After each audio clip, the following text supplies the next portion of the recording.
Hello, and for the last time in a while, I'm saying hello from Brazil. So let's talk about LA. If you've been following the show or if you've caught my recent posts on LinkedIn, you'll already know that I've made a pretty significant personal announcement. I'm relocating to LA this week. And today I want to go a little deeper on that decision because this is a strategic move rather than a lifestyle one. But before we get into it, a few other things I'll be covering today, some licensing stories that caught my eye. We've got World Cup fever building and how licensing is playing a part. There's a collection at Minnesota, China that caught me completely off guard, so I'll talk about that. Netflix has made a move that tells you everything about how seriously it's taking licensing as a long-term strategy, so I'll cover that too. One of my favorite licensed characters has a brand new look. That's exciting. There is a movie sequel coming that I'm really excited about as well as a fan, but I don't think it's going to move the needle in licensing. I'll share more on that. And finally, a food collaboration I did not see coming. So a lot to get through. Let's get into it.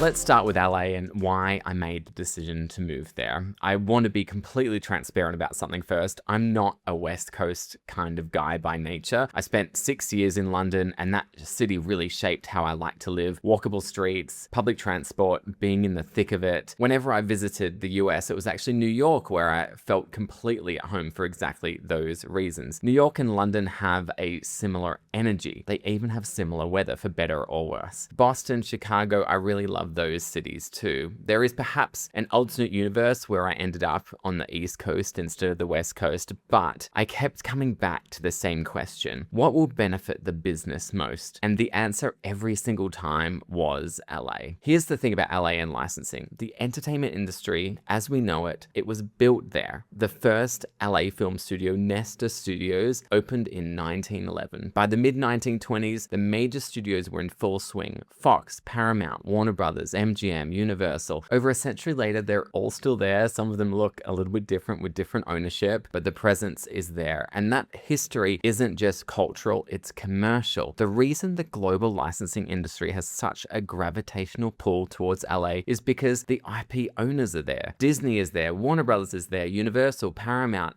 Hasbro, Mattel, Amazon, MGM, Netflix, they're all there. The licensors who sit at the top of the licensing industry have their headquarters within driving distance of each other. That doesn't happen anywhere else in the world. Now, New York has a strong licensing community. Of course it does, don't get me wrong, and I'll be in New York regularly for business, but LA is where more decisions get made at the licensor level. And for an agency like ours, being able to get in the car and drive to a meeting at a major studio is a different proposition entirely. Driving in a lot of traffic, but driving nonetheless. Now, some of you may know I've spent the last 4 years living in Brazil. When I moved here, COVID was still heavily shaping how business worked. Everything from Zoom, Teams, in person didn't really matter like it used to, but that has shifted significantly. Being in the room matters again. Relationships are being built face to face, and if you're not in those rooms, you're at a disadvantage. For me, being in LA meant proximity to the people and the conversations that move this industry forward. And the timing feels right in other ways too. The World Cup is happening right now across the US, and LA is right in the middle of it. SoFi Stadium in Inglewood is one of the host venues, and I'll be excited to find a watch party for the US versus Australia match this Friday, which will be my first full day in the USA. What a great thing to do on my first day. There is a real energy building in LA, and it's an exciting moment to arrive. As a kid, I was obsessed with Hollywood, the movies, the studios, the history of it all. There's something about being close to where all that actually happens that really excites me, even now. The history of entertainment lives in LA, and for someone who works in the business of entertainment IP, there's something genuinely meaningful about that proximity. Now, what am I not looking forward to? The traffic. I'd rather be on the metro or the tube, somewhere I can get my work done, clear my inbox, read, or even take a cheeky nap. In LA, that travel time is in the car, so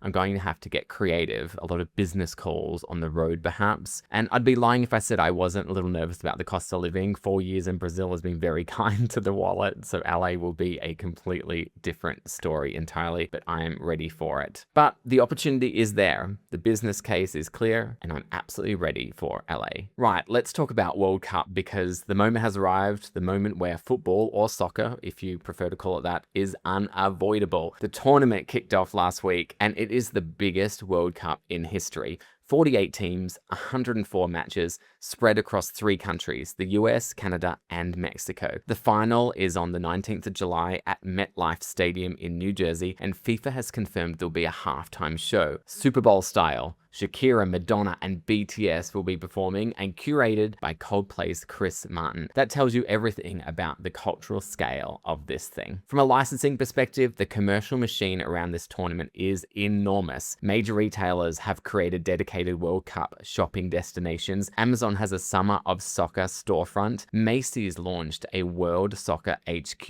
with over 500 soccer-related products, and JCPenney partnered with Fanatics on a dedicated sports shop. And then there's what's happening in digital. FIFA has launched an official World Cup 2026 event across Roblox, running from the 5th of June through 31st of July. It spans 6 games on the platform and transforms FIFA Super Soccer, the #1 official sports game on Roblox, into a full tournament hub, featuring all 48 national teams, a World Cup stadium, live score updates, and exclusive weekly rewards. Those 6 games collectively record 28 million gameplay sessions per week. That is not a small activation. That is FIFA meeting the next generation of fans exactly where they are. The World Cup only comes around every 4 years. As a licensing moment, you either plan for it early or you miss it entirely. The brands that are winning right now, that are really taking advantage of this big moment, they started those conversations 18 to 24 months ago. Now, moving on, this one caught me completely off guard, and I mean this as a genuine compliment. Duolingo, the language learning app best known for its slightly unhinged green owl mascot, has partnered with Miniso to launch a 70-product license collection in China. 70 products for a mobile app, essentially. This is a really interesting signal for licensing. Duolingo's owl, Duo, became a cultural phenomenon through memes and social media before it became a licensing property. It's a character that was born online, and it grew on TikTok and has now crossed into physical consumer products through a major retail partnership. That's not a traditional path to licensing, it's a new one. And Miniso, to their credit, has been very good at identifying this kind of IP. Brands that have strong cultural currency with younger consumers and turning them into product. What this tells me is that social media born IP is increasingly being treated with the same seriousness as traditional entertainment IP. If your character has cultural relevance and visual recognition, the licensing conversation is on the table. Duolingo is proof of that. Now, Stranger Things is the show that has officially ended. The live action series is done, but the licensing is far from over. Ferrero is releasing a limited edition Kinder Joy Stranger Things collection to mark the show's 10th anniversary this July. 24 Funko designed collectible surprises inside each egg, spanning characters from across all seasons. It's a really smart convergence of food licensing, collectibles, and entertainment nostalgia, and it's a really good example of how anniversary milestones are becoming major licensing activation moments in their own right. You don't need a new season, you don't need a film in cinemas. If the IP has genuine cultural affection, anniversaries can give you a reason to show up at retail. Moving on to one of my favorite IPs, Scooby-Doo. I worked with Scooby-Doo while at Warner Brothers for 4 years, and he was very successful on FMCG product, which was my category I managed. So I liked working with Scooby very, very much. The brand has 55 years of heritage. That is generational awareness and love for the brand. And Netflix has just dropped the first teaser image for Scooby-Doo Origins. It's a live action series set to premiere in 2027, featuring a real dog for the first time ever in the franchise's history. It looks really cute. But here's my honest take on the licensing side. Live action doesn't always translate to product the way animation does. It never really has. Warner Brothers will no doubt put together some limited edition style guides featuring the live action Scooby, and there'll be some products, some collectibles, some premium players, of course. But when parents are picking something up off the shelf, I think they'll still reach for the classic animated Scooby. That iconography is too deep. The live action version is exciting as a show. It's great to see freshness with the Scooby-Doo brand, but as a licensing asset,